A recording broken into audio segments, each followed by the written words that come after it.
అనగనగా ఒక అడవి ఉంది. ఆ అడవికి ఆనుకుని ఆనందపురం అనే ఒక గ్రామం ఉంది.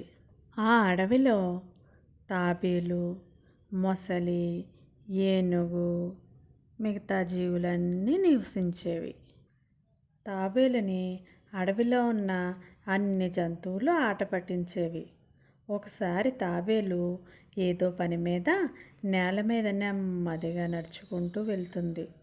ఒక ఏనుగు వచ్చి దాన్ని డిప్ప మీద తన కాలు పెట్టి గట్టిగా నొక్కింది.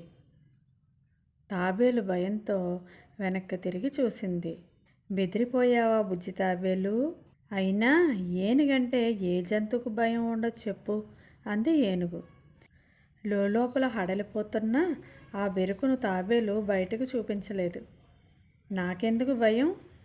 నువ్వు నాకంటే పెద్ద జీవి కావచ్చు, కానీ బలంలో చిన్నదానివే అంది తాబేలు. దీంతో ఏనుగుకి చాలా కోపం వచ్చింది. అయితే నీ శక్తి ఏ పాటిదో నాకు చూపించు అంది ఏనుగు. సరే కానీ ఇప్పుడు కాదు, నువ్వు రేపు ఉదయం నదికి కాస్త దూరంగా ఉన్న ఆ మర్రి చెట్టు దగ్గరకు రా అని చెప్పింది. ఈలోపు తాబేలు ఒక పెద్ద తాడును సంపాదించింది. దాన్ని పట్టుకొని ఉదయాన్నే నది ఒడ్డుకు వెళ్ళి రోజూ తనని వెక్కిరించే పెద్ద మొసలిని పిలిచింది. నువ్వు నాకంటే బలమైన దానివి అంటున్నావు కదా, అయితే ఒక పని చేయి. ఈ చివరి తాడును నువ్వు పట్టుకో, నేను అటు చివరి తాడును పట్టుకొని లాగుతాను. ఇలా 2 నిమిషాలు చేద్దాం, అప్పుడు ఎవరి బలం ఏమిటో తెలుస్తుంది అని సవాలు విసిరింది తాబేలు. అప్పుడు గట్టిగా నవ్వుతూ తాడు అందుకుంది మొసలి. అప్పటికే కాస్త దూరంలో చెట్టు కింద ఎదురు చూస్తున్న ఏనుగుకు మరో కొనను ఇచ్చింది.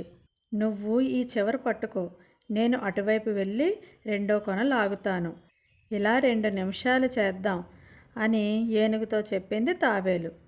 మొసలి ఏనుగు రెండూ సమాన దూరంలోకి వెళ్ళిన తరువాత తాబేలు తాడులాగు అని గట్టిగా అరిచింది. మొసలి ఏనుగు తాడును లాగాయి. ఎంతసేపు లాగినా తాడు రాకపోయేసరికి తాబేలుకు ఎంత బలం ఉందా అని మొసలి ఏనుగు అనుకున్నాయి. ఎంత ప్రయత్నించినా లాభం లేకపోయింది. ఈలోపే 2 నిమిషాలు అయిపోవడంతో నా బలం చూసావా అంది తాబేలు. సిగ్గుతో ఏనుగు మొసలి వాటి దారిని అవి చల్లగా జారుకున్నాయి. అప్పటి నుంచి అవి తాబేలును హేళన చేయడం మానుకున్నాయి. థ్యాంక్ యూ పిల్లలు. ఈ కథ కనుక మీకు నచ్చినట్లయితే ప్లీజ్ లైక్ చేయండి.